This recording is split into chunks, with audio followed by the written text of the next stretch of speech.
औज़ुबिल्लाहिमिनश्शैतानिर्रजीम बिस्मिल्लाहिर्रहमानिर्रहीम। प्यारे बच्चों अस्सलाम वालेकुम। प्रोफेसर तनवीर आपके सामने हाज़िर खिदमत है। प्यारे बच्चों, आज जो हम आपको ग्रामर के हवाले से बहुत बड़ी टेक्निक बताने जा रहे हैं और हमारे बच्चों की बहुत बड़ी अक्सरियत इन टेक्निक से आगाह नहीं होती, जिसकी वजह से उनको बहुत से मसाइल का सामना करना पड़ता है। तो आज हम बताएंगे द इन्फिनेटिव। इन्फिनेटिव क्या होता है? What is infinitive? उर्दू में मस्दर कहेंगे इसे।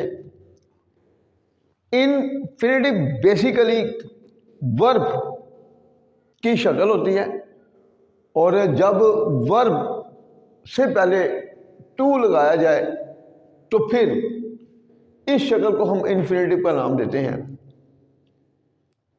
बेसिकली ये जो इन्फिनेटिव होता है ये किसी मकसद के लिए यूज होता है, यानी किसी मकसद को शो करता है। इन्फिनेटिव किसको शो करता है? मकसद को। अब देखिए, पहले देखते हैं, और ये वर्ब नाउन भी कराता है। अब देखें, ये टू गो नाउन भी बन जाता है, वर्ब नाउन। ये देखें गो, ये वर्ब की असली शक्ल है। अब इसका इन्फिनेटिव क्या होगा? टू गो, जाना। ईट, खाना, टू ईट।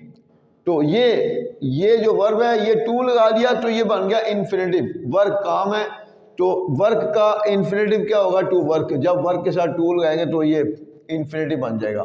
अब इसको एग्जांपल से भी हम क्लियर करते हैं, जैसे कि ही कम्स हियर, वो यहाँ आता है। बेसिकली इन्फिनेटिव किसको शो करता है? किसी मकसद को शो करता है। जैसे वो यहाँ आता है, अब क्या मकसद है उसका यहाँ आने का? मुझसे मिलने के लिए। वो मुझसे मिलने के लिए यहाँ आता है और मिलना जो है उसका वो मकसद है। तो ये वाला जो इन्फिनिटिव वाला हिस्सा होता है ये मकसद को शो करता है। ही कम्स हियर, वो यहाँ आता है। टू मीट मी, मुझसे मिलने के लिए। वो मुझसे मिलने के लिए यहाँ आता है। तो ये जो है मकसद को शो कर रहा है। तो इसमें इन्फिनिटिव क्या है? ये वाला verb infinitive, to meet. Next देखें, आई गो टू स्कूल, मैं स्कूल जाता हूँ। किस लिए स्कूल जाता? To study. तो ये प्रेजेंट डेफिनेट का फिक्र है, मैं स्कूल जाता हूँ। अब मेरा मकसद क्या है स्कूल का? तालीम हासिल करना, पढ़ना। तो ये जो टू स्टडी है ये मकसद को शो करता है, टू स्टडी। तो ये बन गया infinitive. I go to school to study, मैं पढ़ने के लिए स्कूल जाता हूँ। ही लाइक्स, वो पसंद करता है। प्रेजेंट डेफिनेट टेंस खत्म हो गया। किस क्या पसंद है? He likes to play cricket, ये उसका मकसद है, क्रिकेट को खेलना। तो इस तरह आपने देखा कि किस तरह इन्फिनेटिव बनता है। तो उम्मीद है कि आज के हमारे इस लेक्चर में इन्फिनेटिव के हवाले से आपको मुकम्मल नॉलेज मिल चुका होगा और आपकी कन्फ्यूजन जो माजी में थी वो भी इंशाल्लाह क्लियर हो चुकी होगी। इसके साथ ही हम अपना दूसरा लेक्चर भी शुरू कर देते हैं। इसके साथ ही पार्टिसिपल क्या होते हैं एंड जेरेंड क्या होता है। पार्टिसिपल और जेरेंड। अब gerund basically verb plus ING. जिस तरह ये वर्ब से पहले हम टू लगाएं तो ये बनता है इन्फिनेटिव। अगर वर्ब के साथ आईएनजी का इजाफा लगा दें, जैसे मीट है तो ये मीटिंग, स्टडी है तो स्टडिंग, प्ले है तो प्लेइंग, ये जेरेंड बन गया। जब वर्ब के साथ आईएनजी का इजाफा करते हैं तो जेरेंड बन जाता है। जब वर्ब से पहले टू लगाए तो वो इन्फिनेटिव बन जाता है। और टू के बाद जब भी वर्ब आता है वो फर्स्ट फॉर्म में आता है, उसके साथ किसी भी चीज का इजाफा नहीं होता। जब वर्ब के साथ आईएनजी का इजाफा होता है तो इस वर्ब की जो ये शक्ल बनती है इसको हम जेरेंड का नाम देते हैं। अब जेरेंड तो क्लियर हो गया होगा। जैसे ये देखें, सीइंग द लाइन, यहां पर सीइंग शेर को देखना, शेर को देखकर ही बिगेन टू वीप, उसने रोना शुरू कर दिया। यहां पर ये जेरेंड है। अब हम देखते हैं पार्टिसिपल क्या होते हैं। There are three kinds of participle: present participle, past participle और परफेक्ट पार्टिसिपल। प्रेजेंट पार्टिसिपल कौन से होते हैं? जब वर्ब के साथ आईएनजी का इजाफा होता है तो वो प्रेजेंट पार्टिसिपल होगा। जैसे कि सीइंग द लाइन, शेर को देखकर ही बिगेन टू वीप, उसने रोना शुरू कर दिया। ये वाला जेरेंड वाला हिस्सा हो गया, और ये ही बिगेन टू वीप, रोना शुरू कर दिया, ये इन्फिनेटिव हो गया। ये टू के बाद जो वर्ब की शक्ल आई है ये इन्फिनेटिव है, ये वर्ब के साथ आईएनजी की दफा ये जेरेंड है। इसी तरह दूसरी मिसाल इसकी, सीइंग द लाइन, शेर को देखकर, द फॉक्स रैन अवे, लूमड़, फॉक्स लूमड़ भाग गया, शेर को देखकर लूमड़ भाग गया। इसी तरह I like the running train, मैं चलती हुई ट्रेन को पसंद करता हूं। अब द रनिंग ट्रेन, चलती हुई ट्रेन, यहां पर देखें वर्ब के साथ आईएनजी का इजाफा हुआ है, तो ये जेरेंड है, और इसको हम नाम देंगे प्रेजेंट पार्टिसिपल का, इसको हम नाम देंगे प्रेजेंट पार्टिसिपल, और ये एडजेक्टिव का भी रोल प्ले कर रहा है। यहाँ पर जेरेंड जो है एडजेक्टिव का भी रोल प्ले कर रहा है, यानी कि ट्रेन इसमें नाउन है तो एडजेक्टिव का रोल प्ले कर रहा है, रनिंग एडजेक्टिव का रोल प्ले कर रहा है। इसी तरह देखें पास्ट पार्टिसिपल क्या होते हैं, he lives in a burned, he lives in a burned house, burned house, वो एक जले हुए घर में रहता है।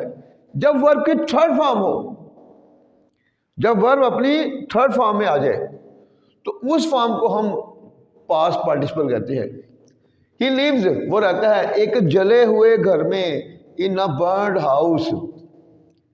गिव मी अ रिटर्न रिप्लाई, मुझे एक लिखा हुआ जवाब दो। यहां पर रिटर्न जो क्या है, रिटर्न क्या है आपका पास्ट पार्टिसिपल है, पास्ट पार्टिसिपल। बर्न क्या है, ये भी पास्ट पार्टिसिपल है। इस तरह I like a boiled egg, मैं उबला हुआ अंडा पसंद करता हूँ। यहाँ पर बॉइल्ड वर्ब की थर्ड फॉर्म है, तो ये क्या है पास्ट पार्टिसिपल, और ये एडजेक्टिव के रोल प्ले भी कर रहे हैं वर्ब। तो आपने देखा होगा कि हमारी ये 3 एग्जाम्पल से आपको पास्ट पार्टिसिपल के बारे में मुकम्मल अवेयरनेस होगी। अब देखते हैं परफेक्ट पार्टिसिपल कौन से होते हैं। अब देखें जब हैविंग के बाद वर्ब थर्ड फॉर्म में आ जाए, जब हैविंग के बाद वर्ब थर्ड फॉर्म में आ जाए उसको हम परफेक्ट पार्टिसिपल कहेंगे। जैसे कि देखें हैविंग टेकन टी, चाय पीने के बाद, हैविंग टेकन टी, चाय पीने के बाद, द गेस्ट वेंट अवे, मेहमान चले गए।